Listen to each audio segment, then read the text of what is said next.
Hey guys, Rekus here with a new video, and now basically with the final update on the Void campaign for today. I have basically grinded it now for, I don't know, 6 hours, 7 hours, something in that neighborhood. Quite successful at that, I have to say. Quite happy with the results.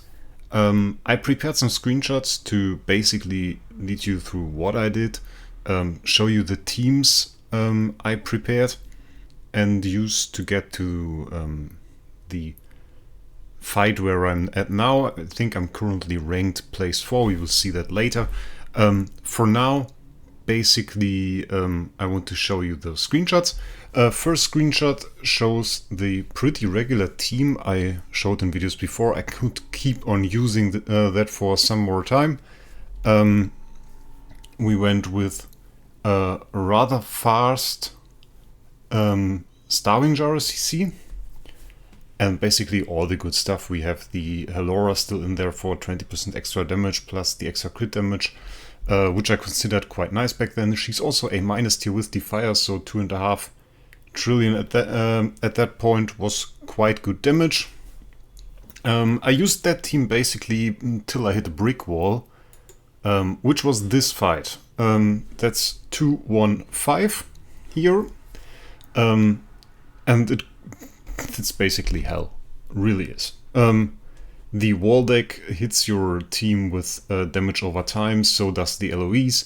The LOEs has counterattacks, and counterattacks in Void campaign might as well be an active skill. Take like a quarter or a third of the life of your heroes off, hits 3 heroes every time, and every time you hit it with the team I showed, it's basically every attack you do, she hits 3 of your heroes. And that can bring them into Unbending Will just by itself. But then you have nice things like the SFX that will take care of single heroes that got a little bit weak.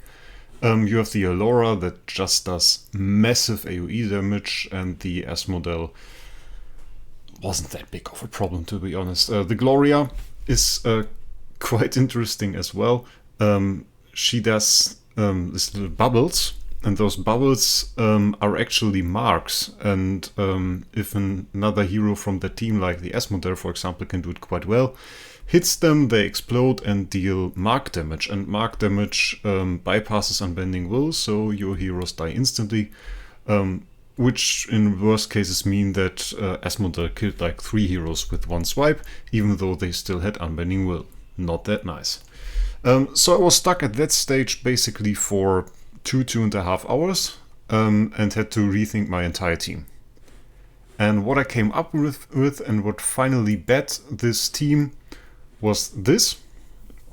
Basically, the attack order here is the most relevant part. The attack order is Vesa, then we go with Eos, then Freya, and then on turn 1, Starving Jar. Not quite sure if those heroes even have Purify. If so, they have the old Purify, because they don't always strip the control effect off at the end of the round, so it's not that bad if you see them in a round where they already attacked. Most of the time you can't really get your Starving Jar fast enough to be first on the next fight without homeowner buffs, because the speed of those heroes is quite high. In the last fights I did was about 2200, which is insane. That's really, really high. If some of you watched and might have seen that my EOS is now a different EOS, because in this screenshot here it's actually B- EOS, in this screenshot it's a B tier EOS. I had quite the crappy EOS copy, and it just wasn't good enough for this. Didn't do enough damage, so I bought a new one for this stage. Yeah, whales at work. And even with this team, and I want to say the setup because I can imagine that a lot of people will get stuck here. We have a Demon Bell Aspen, we have a Demon Bell Vesa, we have Demon Bell Asmodel, Demon Bell Freya, Melodic Strings, Eos, and we have a Rui Starving Jar. And even with this team that can beat it, it took so many tries. And there is no skip button, so I had to close the game, reopen it.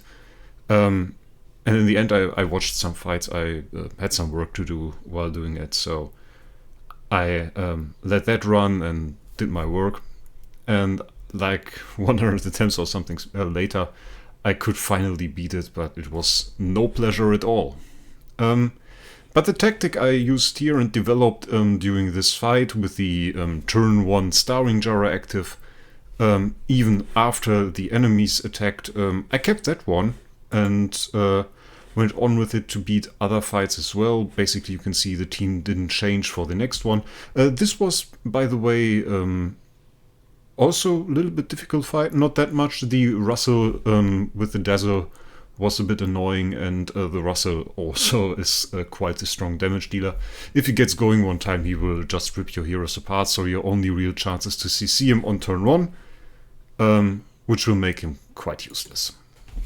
And then we have the last fight of the 2.1 stage, which was super easy. Asmodee really not as strong as a boss, so I one-shot that without further adjustments. And now let's have a look in-game. Bam, we are in game.